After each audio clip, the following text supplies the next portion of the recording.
Please welcome Managing Director of Detroit Program for the Kresge Foundation, Wendy Lewis Jackson.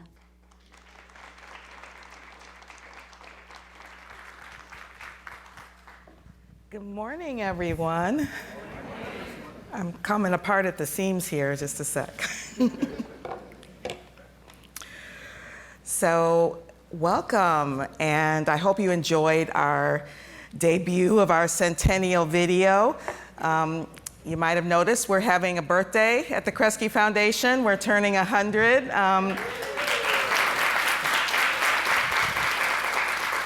And so this session is extremely fitting for how we're thinking about, our current work, but also the work of where we're headed in the future as a foundation, and particularly our work in Detroit. And so I'm really excited to have you all join us for this conversation. It should be lively, it should be provocative on the power of place. We've had many conversations here at Mackinac about investment in our places, in our cities, but this session today is really about how investments in place and putting together the kind of civic infrastructure, financial infrastructure, and educational infrastructure that is going to be needed, and having the courage to do so as a state in order to retain and grow our population. So I hope that you will be encouraged by what you hear from our amazing panelists, but also it's going to be a call to action this morning. And how do we take the conversation that we're having and really apply it to our policy work, our investment work as philanthropy, the work of the business community, and other civic leaders. So let me get right to it and introduce our incredible panel, and have them come up while we're doing this. So first, please welcome Stephen Henderson, who will be serving as our moderator today.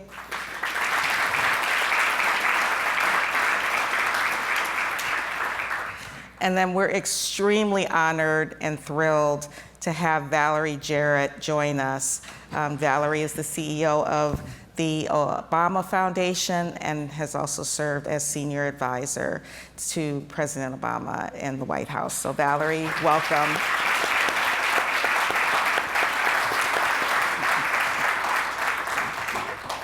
Anika Goss, who is the CEO of Detroit Future City, will come to the stage.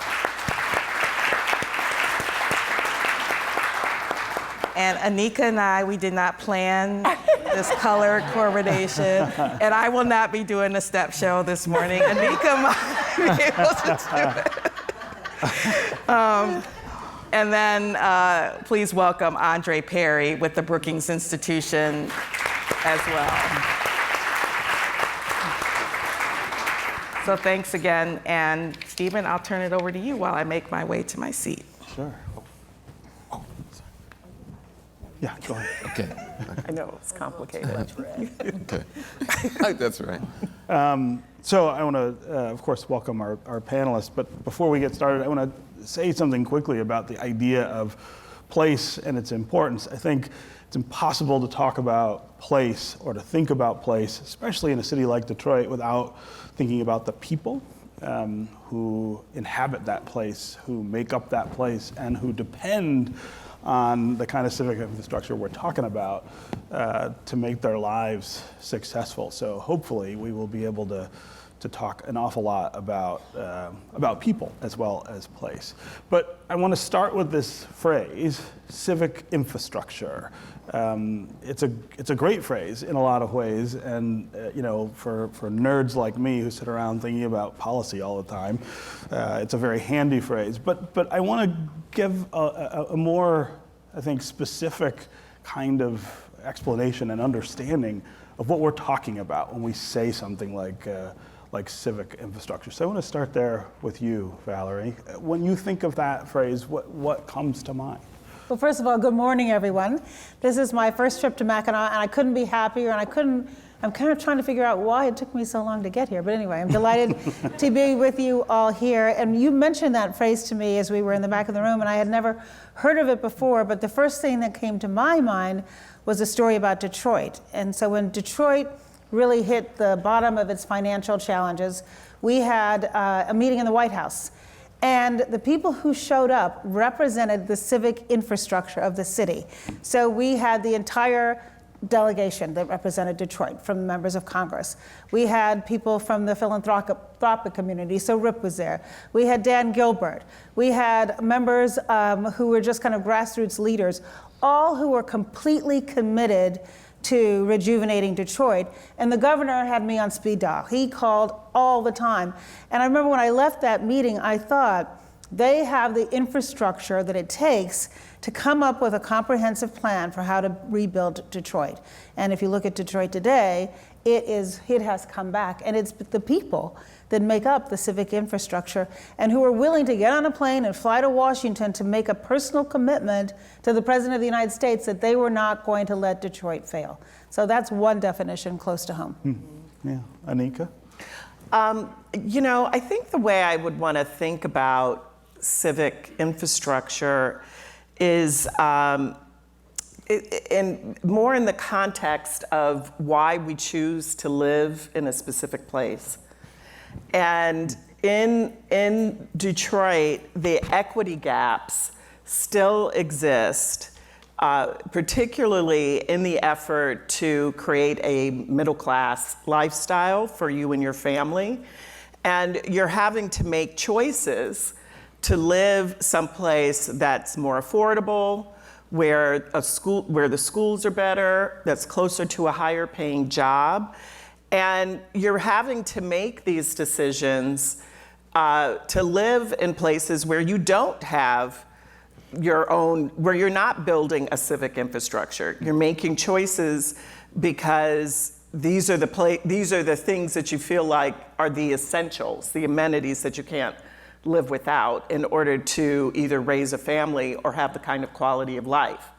And I want to remind us that in Detroit, 26% of households are middle class, as opposed to 39% of households in the region.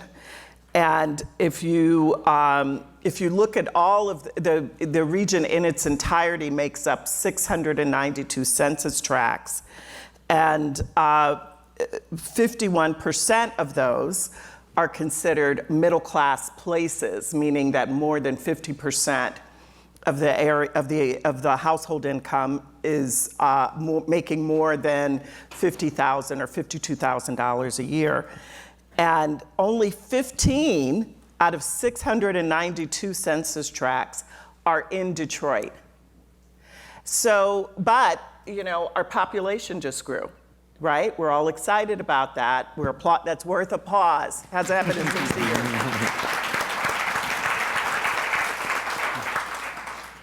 But I feel like there's a challenge for us, and then I'm going to stop talking and move on. That's okay.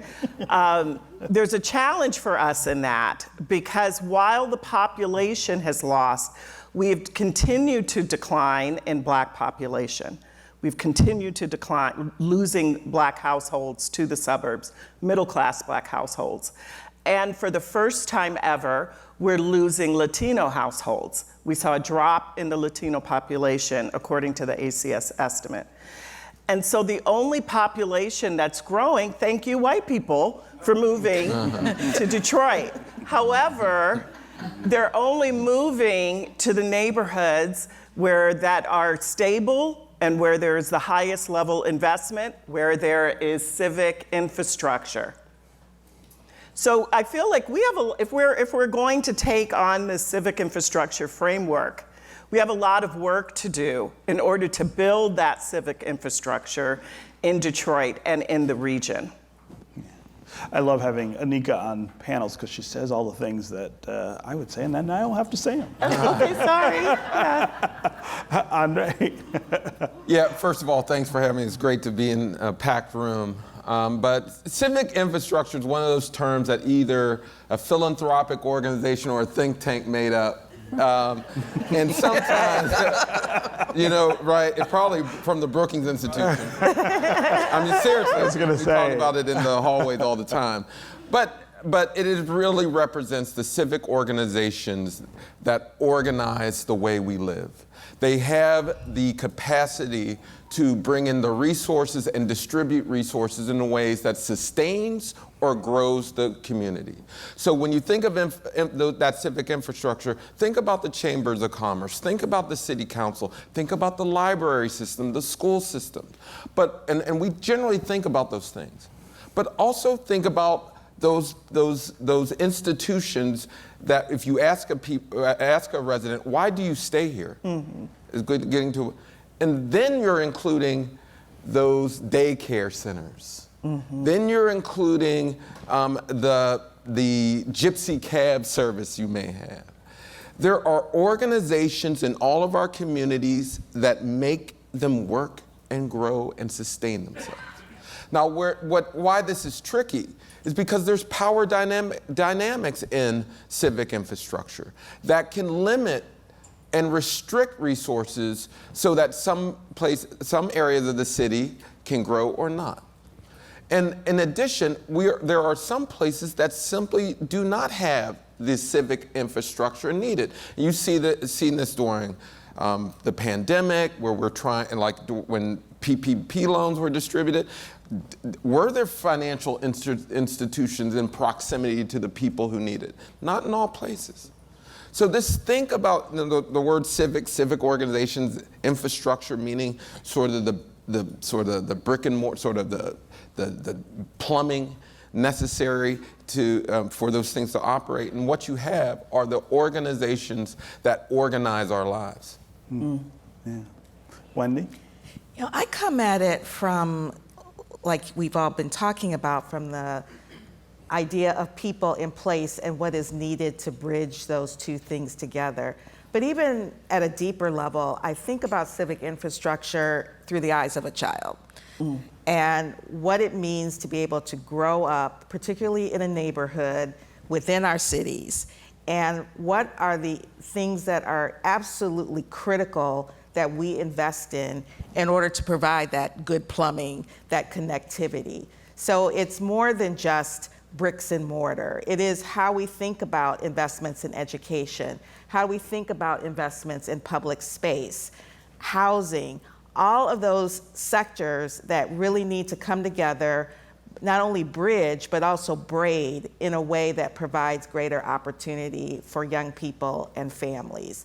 And so if we come at it, again, through the eyes of a child and think about how are we truly investing, how are we truly lifting up policies that support what is needed in our communities to make them stronger and continue to focus on population growth, I think that our policy conversations will need to change pretty significantly. Yeah. So I want to drill down on Detroit for just a minute and talk about our civic infrastructure, how we're doing with that, and where the gaps are. And so I'm going to come back to you first, Anika, to talk about the things that you see working, not working, and the opportunities to move more in the right direction. Yeah. So I think, one of the things that I feel like has a lot of promise, and I want to tee you up for this, Dr. Andre, is the Strategic Neighborhood Fund. And the reason that I want to focus on that is I believe the Livernois 6 Mile area is probably, and if those of you who are not familiar, this is an area that has historically been majority Black. And in the 50s, 60s, and up until the 70s was a thriving business district that was bordered by 2 universities and a private school. It's 5 neighborhoods that range from multi-million-dollar mansions. I'm assuming they were multi-million-dollar at one time. I don't know if they are now, but very large homes to very modest homes. This is all one neighborhood, right? maybe three census tracts?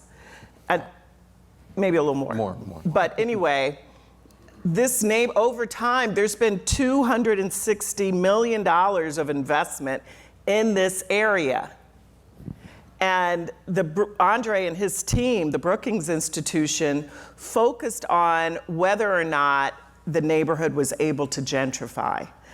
And were they losing the demography there? I believe they didn't, and I think you all proved that it didn't. And I think what's so important about that civic infrastructure point is that in other neighborhoods where we have seen, that are SNF, those early SNF neighborhoods where we didn't take the time to make sure there were Black-owned businesses, where we didn't take the time to make sure that the housing was intact and reflected the neighborhood that existed, and that the schools were also connected to that investment because we were making this kind of investment for the first time. You didn't see that. These neighborhoods are beginning to gentrify. The demographic looks different, the income is different, the neighborhood feels different. And I feel like that one single initiative could be replicated, especially there's an opportunity now that they're going to do it again to advance that same model. I want to give Dr. Perry a chance to talk about his research in that area, but it seems to me that one of the things you're saying, Anika, is that civic infrastructure is kind of a start, but you have to go beyond that in order to make sure that people aren't moved out and people are included. Well, so we did an analysis where we looked at, measured the population over the last 20 years in the Livernois 6 Mile area of Detroit. And we looked at the level of investment over that time. And we saw a large level of investment, particularly over the last, since 2015 or so. And typically that foreshadows some displacement. But what we saw in terms of home prices are relatively going up in a modest pace. Education is going up at a modest pace. The Black population is pretty stable. There's only been an uptick, a small uptick in the white community in the University District for the most part. And what that tells me is that you do have healthy infrastructure and appropriate investments in it. I think the difference between that area of Detroit and others, and we can talk about Chicago, we can talk about lots of places because lots of cities are dealing with this problem. We need development. I just want to be clear about this. We need investments in communities. Most of you know me through my work on housing devaluation, and we know that policies and practices have robbed Black communities in particular of the resources that they use on their own to thrive. So we need that equity in our communities, and we need development. With that said, if you're not going to invest in the people who are the civic infrastructure in the place, you eventually will get that gentrification. And what I saw during that period is direct investments in the developers who actually live in the community, the business owners who actually live in the community. When you see that level of investment, now mind you, the story's not completely written. We're not seeing displacement right now, but what it tells me, if we continue to have a focus, a very clear focus on giving the communities what they need in terms of the landscaping, the streetscapes, the parking, investing in new facades, investing in new property owners. But by the way, Black people represent about 14% of the population, but only 2% of employer firms. And so we need to scale that up. One of the ways to scale that up is to make sure that there's new ownership of commercial property. 80% of all commercial property is owned by the top 1% of families. And so when I can go to any block and one or two people own most all of the commercial real estate. we've got to get more diversity in that mix. So for me, what I saw in this one community is a foundation contributing, but more importantly, banks lending loans for businesses, for home ownership. That's the real infrastructure. I say this all the time, we're not going to nonprofit our way out of these problems, right? Like, you can clap that up, right? I mean, I love Kresge. Kresge supported. I don't know. That wonderful. I don't know. But with that Know said, your audience on it. support. But with that said, we need banks to work for the people in their communities. We need home ownership to work in the community. That's your civic engine. When those things happen, you know you have a healthy infrastructure. Yeah. Wendy, philanthropy has played such an important part in changing place and civic infrastructure in Detroit. What's your reaction to the things that Andre and others have said? No, I think that philanthropy has to be a part of the equation. If we've proved anything in the city, it's that for sure. But it's being a part of the equation to come at these issues with intention and making sure that we're setting tables that change the conditions for the kinds of changes that we're starting to see in that particular part of the city, but also other parts of the city. And that's been increasingly the story of philanthropy in cities across this country, that role of bringing the civic leaders to the table. And when I say leaders, I'm actually talking about residents that live in these communities and know what they need, what they want to see happen in terms of investment and housing and schools, and making sure that their voice is front and center in the process of change, and making sure that they are an equal part of all the other actors that are coming together to make sure that we have the kind of infrastructure that we need in these communities. So yes, philanthropy is an important part, and the role that we play is a little different, but you do have to have, at the end of the day, private sector investment and public sector investment, and it has to be coordinated, and it has to be brought to the table in a way that I think leverages other resources, particularly philanthropic resources. Yeah. And we've been underinvesting as a state in our cities and in our places. Yeah. Valerie, in some ways, I think about the Obama years as a return, I guess, or a refocus on the power of government to build things like civic infrastructure, to invest in some of these things after a pretty long period of the opposite. And then, of course, in the years since, we've seen a real retreat from that. You're now in the philanthropic sector. I wonder if you can give us a sense of what you feel was accomplished by the Obama administration in this space, and then what we've lost, I guess, since then. Well, let me go back a little further, if you'll indulge me. Yeah. 30 years ago, I was a commissioner of planning and development for the city of Chicago. And I had grown up in a community in Chicago, Hyde Park, Kenwood, that had a very strong civic infrastructure. Mm-hmm. Big employer, University of Chicago and the Medical Center, vibrant community organizations, engaged citizenry, strong local elected officials. I mean, the ingredients that you, open space, good schools, a community that people would choose to live in if they had alternatives. This would be a neighborhood of choice.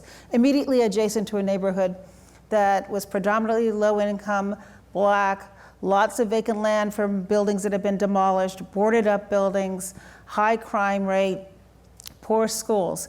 And I started to think, well, what do we do to rebuild that infrastructure? And one of my observations, other than that I would never ever work for the federal government because I didn't think they understood how to rebuild communities, so never say that. But our approach wasn't from a programmatic approach. It was listening first to the people who live in the community. And the MacArthur Foundation gave us a grant to do a community planning exercise. And it was excruciatingly painful, because what I realized after the first meeting is that the community didn't agree on their vision for the community.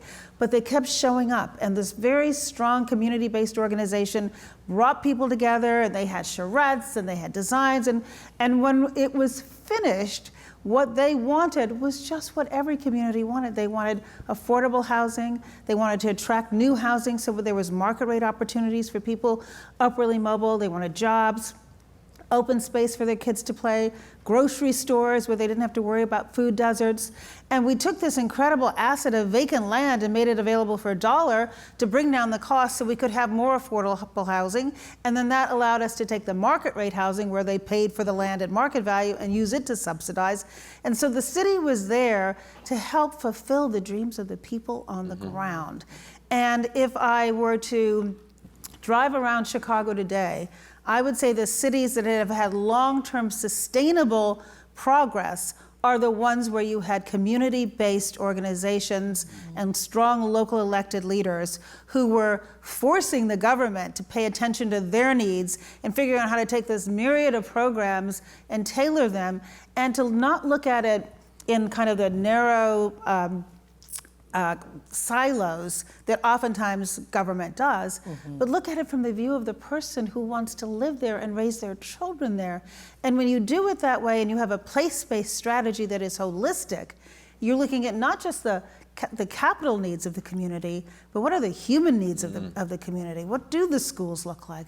What are the opportunities for children to thrive and grow and be safe as they are playing in their communities? And when I drive around, the ones that have those ingredients are the ones that have vastly improved today. Now, is there blowback? Do they gentrify in some cases? Does the government not quite calibrate correctly? Inevitably, that's the case. But if you ask the people who live there, are you better off today than you were back then 30 years ago, they would say yes. Now, it took a long time, and that's the other thing I think that sometimes we don't realize, that these kind of changes don't happen overnight, because if they do, then people feel completely shaken up. There's nothing more important to you than the place where you live.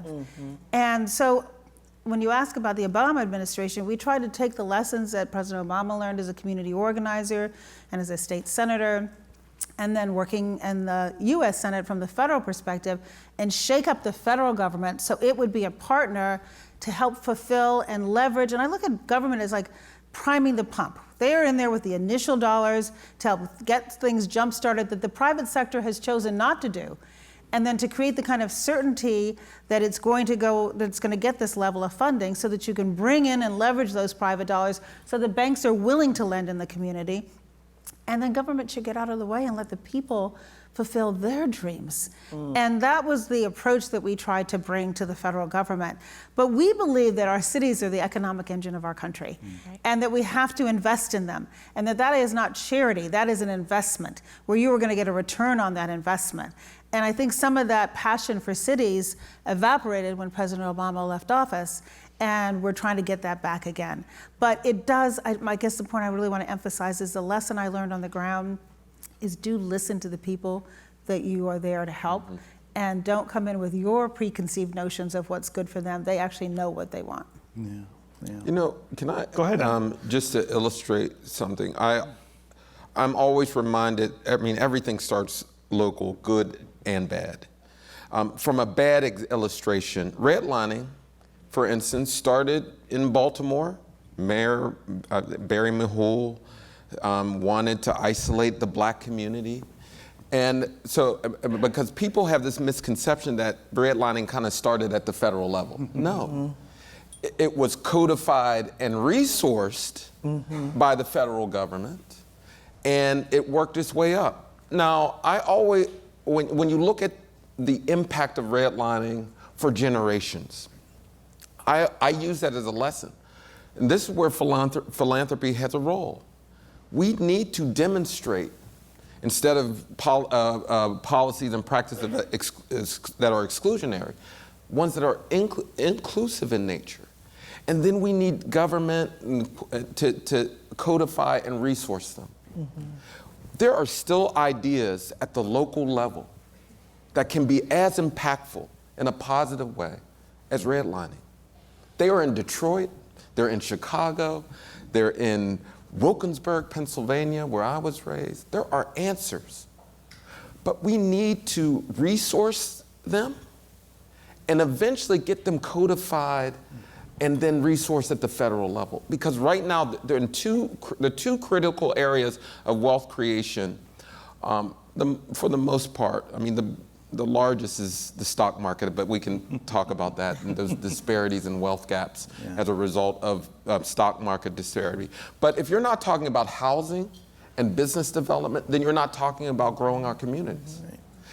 Right now, there's no housing policy at the federal level, right? And even when we're talking about development, it's really for rental property development.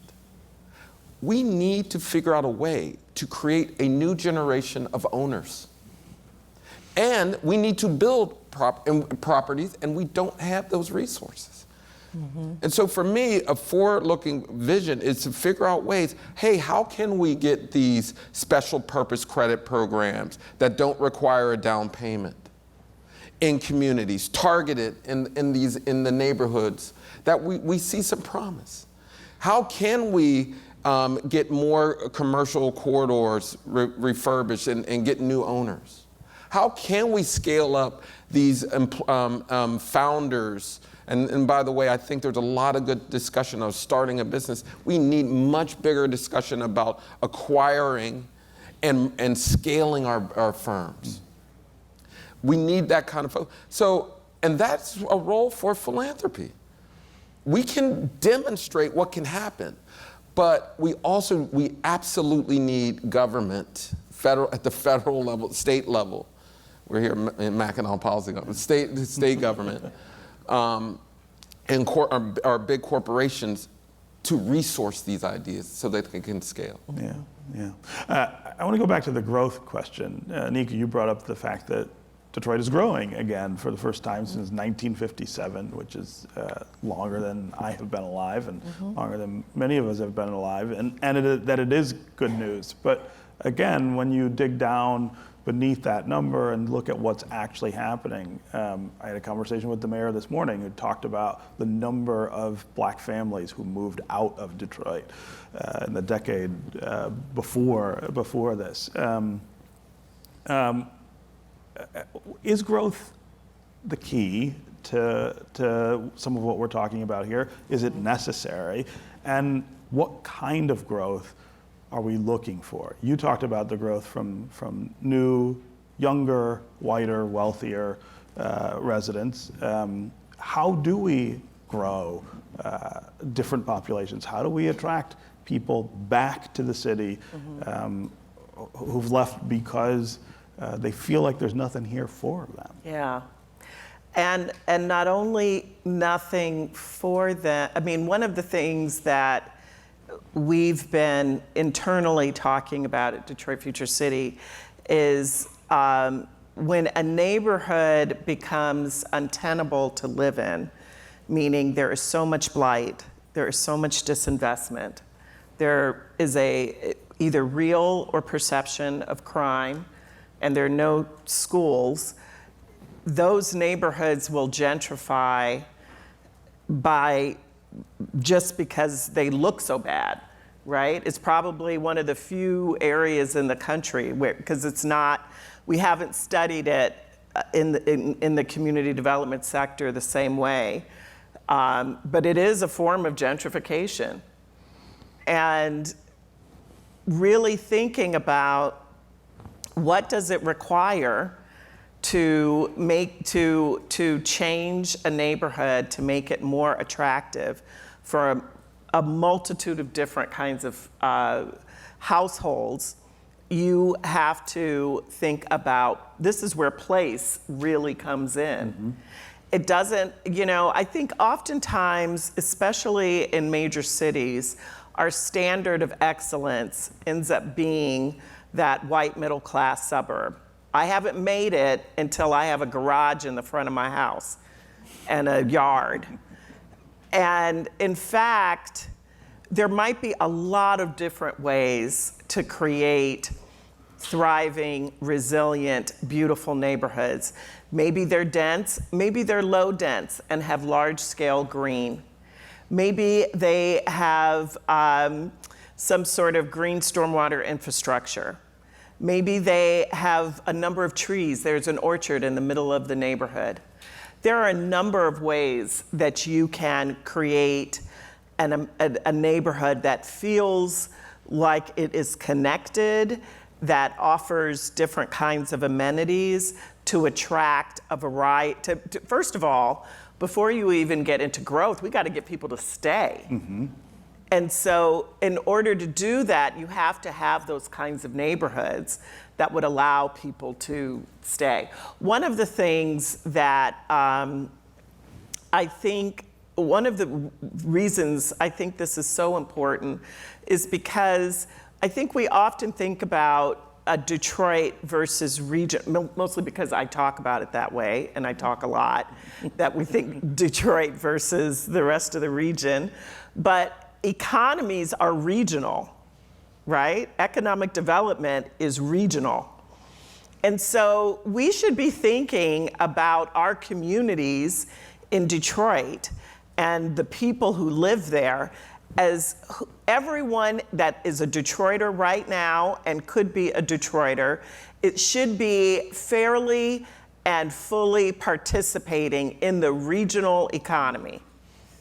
And if they are not, then we are failing as a region. And I feel like that should be the goal. You should live here. There should be every opportunity to live here as there is everywhere else. And I feel like we don't make that shift. Yeah, yeah. Wendy, Kresge has done a number of really interesting things in the city to try to foster growth, to try to create the conditions for growth. I'm thinking here in particular about the investment at Marygrove and the neighborhood around that. How long do we anticipate that takes to actually work in the way that we want it to? And not that it hasn't been successful, but I mean, it does seem like we're still so far from what we all might imagine is possible.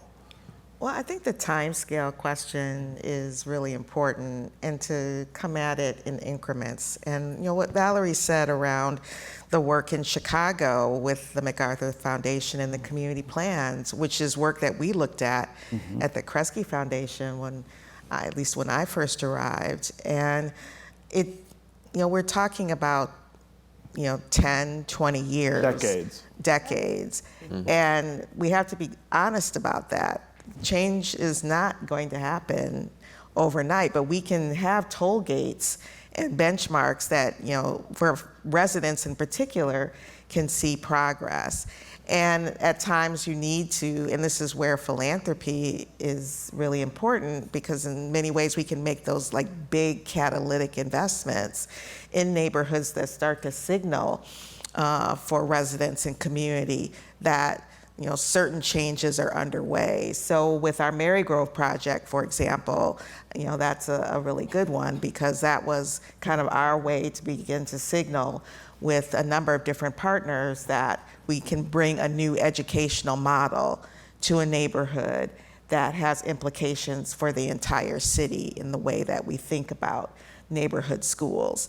But we're only, I don't know, my clock started a lot earlier with that project, so I don't know, probably only 5 years in, but when we first started talking about it at the foundation, it was probably a decade ago.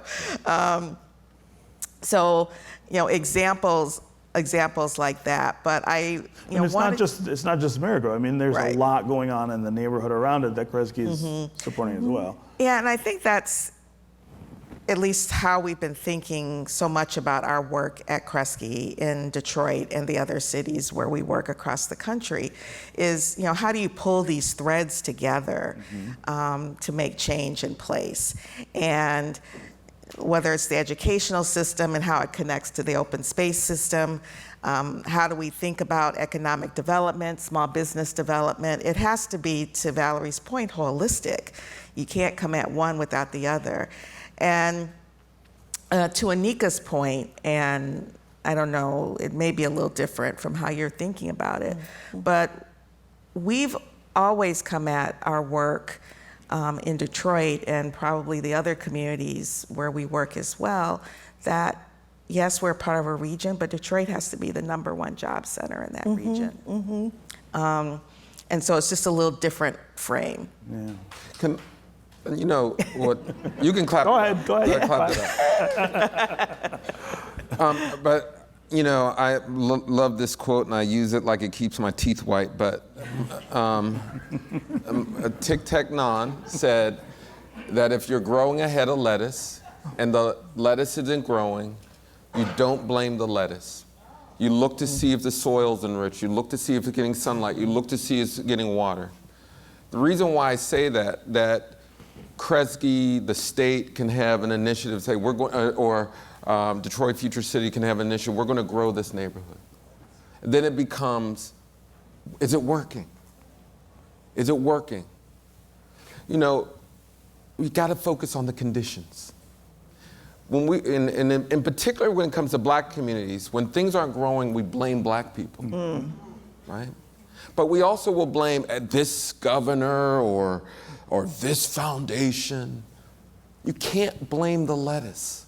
You have to look at the rainwater, the soil, the sunlight, the housing, the workforce development, the schools. Focus on those things. You will get growth, right? You will get growth. But what you cannot do, particularly in it's very, it's always in fashion during political season to point fingers, to say, you didn't do this or you didn't do that. Conferences like this must be focused on a policy agenda that extends beyond a political season. Right. Have to. About creating the conditions for growth, period. Yeah. Valerie, this gets to how hard this is to do, and part of it is about that alignment, right? The alignment of more than just philanthropy, the alignment of more than just government, the alignment of more than just business. It gets to what Andre's saying about reshaping the conditions that create the spaces we all live in. And recognizing that that does not happen overnight. And I couldn't agree with you more. I mean, one of the ways in which foundations can be helpful is coming in a sense, your neutral player, and bring people to the table who are the stakeholders and who have the resources that you want to attract to a place.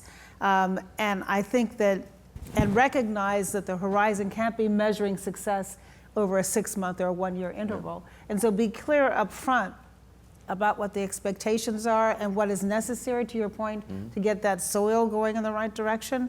And I think that everybody has an appropriate role to play in this. And one thing that I've been sitting here thinking that we haven't talked about that concerns me about the future, and look, I spend my day with young people who are part of the Obama Foundation Leadership Program, and these are superstars and they are going to change the world. But the world is a very different place today than it was, say, 15, 20, 30 years ago when some of us started this work.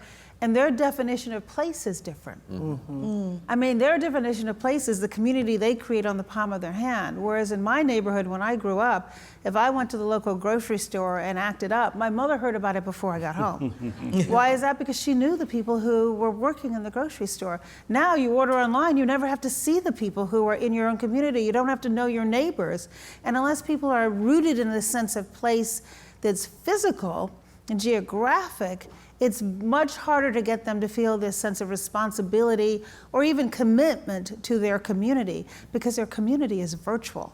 And so part of what we try to do at the foundation is to get back to that grassroots organizing where you do define place by where you live and where you work, and that there is benefit to being together in physical space, just as we are today. To those of you who are watching online, I'm sure it's a great experience. I promise you it feels different in this room. And I worry that this younger generation is losing that texture, and many of them who came of age during COVID didn't develop kind of the social infrastructure skills that you need to develop a sense of empathy And part of what makes these communities weave together is a sense of mutual accountability and responsibility and love and caring and kindness. And that gets lost in the ether. It does. And so figuring out as we rebuild communities how to make it relevant to young people so that they too will put down some roots and not simply live virtually. Yeah. So this is my 17th year here on Mackinac. I'm jealous. No, you really shouldn't be. Right.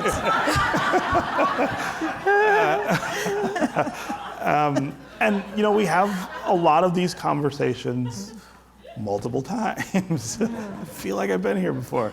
On this panel. On this panel with Anika. But one of the things that's always kind of dispirited me a little about this is that we talk about these things in the frame of problems and challenges, and we don't talk about them enough in the frame of opportunities. That's right.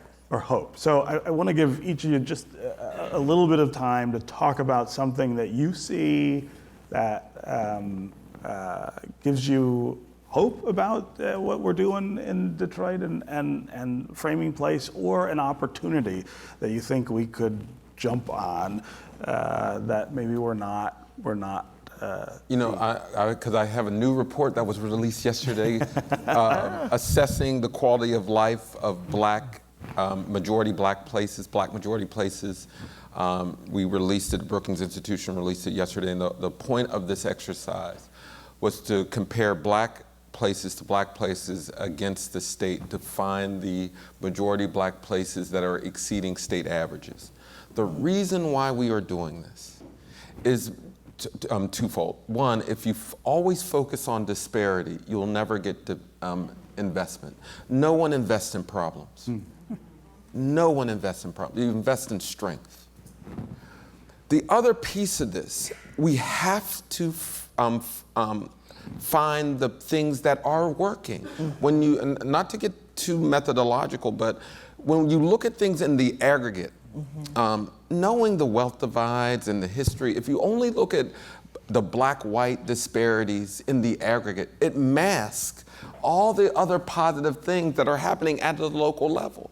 This is why place matters, because you can actually detect the growth at a neighborhood level, even at a city level. There are positive things that are happening in Grand Rapids. There are positive things that are happening in some of the suburbs of Detroit, in Black majority places. There are positive things that are happening in Kalamazoo, but we don't focus on that. And trust me, I come to Detroit a little too much, but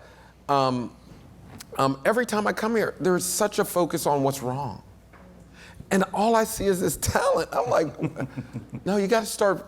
And I'm not, and I say this all the time, I am not the economic development person that is like, we're doing everything right, everything is great. No, but if you don't reward and acknowledge the people who are actually making the city better, you're never going to get the investment to scale and to codify. So for me, we have got to acknowledge there are assets, there's strength in these communities that we need to reward and resource. Yeah. Wendy? I think similarly, we look at the assets in communities in our work at the foundation and invest significantly. And one of the things I'm extremely hopeful for right now in the city is the conversation around education. Our work at the Marygrove campus, which is, for those of you that don't know, is about investing in Detroit's first P through 20 educational model in the city. So what would it look like to have a neighborhood school system again that is focused on prenatal all the way to and through college, is resulting in a significant set of conversations about how do we think about education more holistically, not just on this campus, but across the city, and how we do that in a partnership model. we've kind of come at education where it's the school system's job alone, and we know that that is not the case. It really does take the school system working hand in hand with the early childhood system and the higher education system, and coming at education much more holistically and focused on the whole child and family. And that is starting to happen in our city. And so I'm very encouraged and hopeful about the conversation ahead around education, and even here on the island, the work that's being done to, have, I think, a very candid conversation about investment in education. That is starting to continue to take hold as well. Yeah. Valerie? Well, I'm not from Detroit. I did go to Michigan for law school. Go Blue. Go Blue. But when I was in law school, it would really never occur to us to go to Detroit for anything. Once, when the Ren Center opened, we went down there to take a look at it.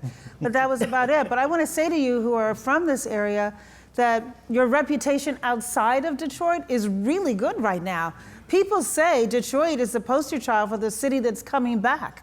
And that's what people are saying about you. And so I think it's good for you to start thinking about yourselves in that same vein, and do accentuate the positive. And I think part of what we try to train our young leaders to recognize is, what are the assets? Yes, there are problems, but what are the assets? And sell the assets.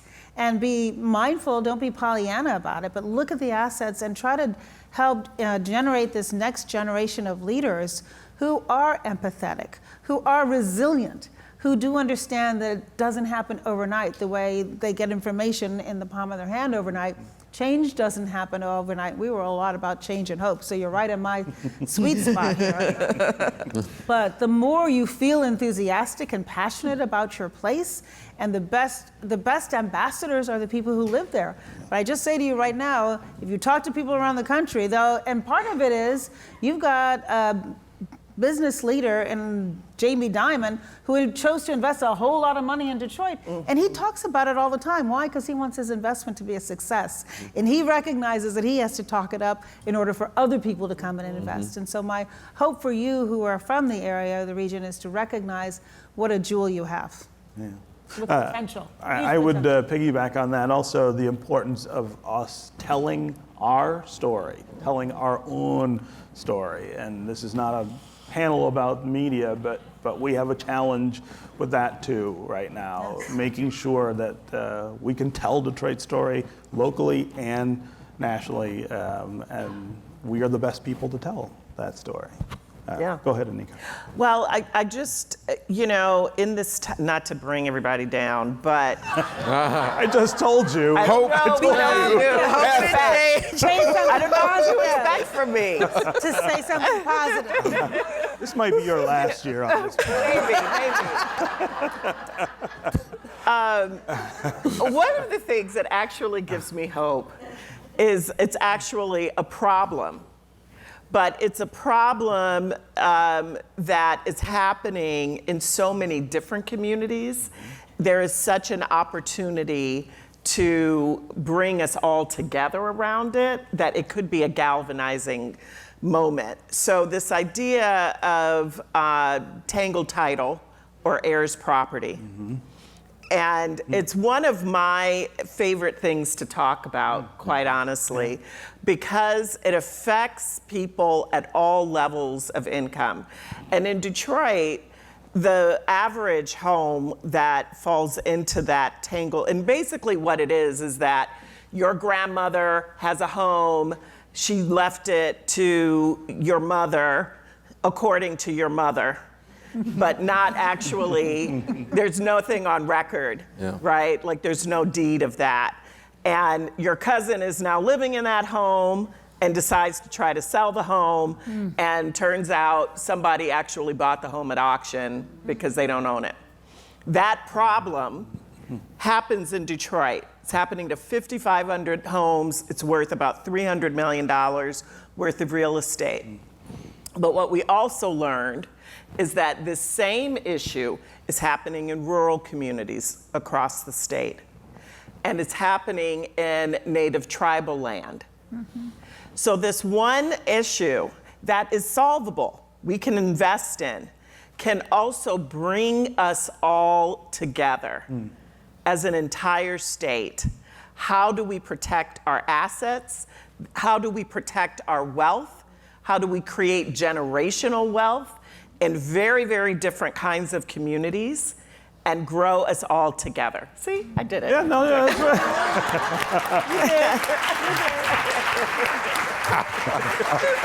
I was a little worried, but you came through.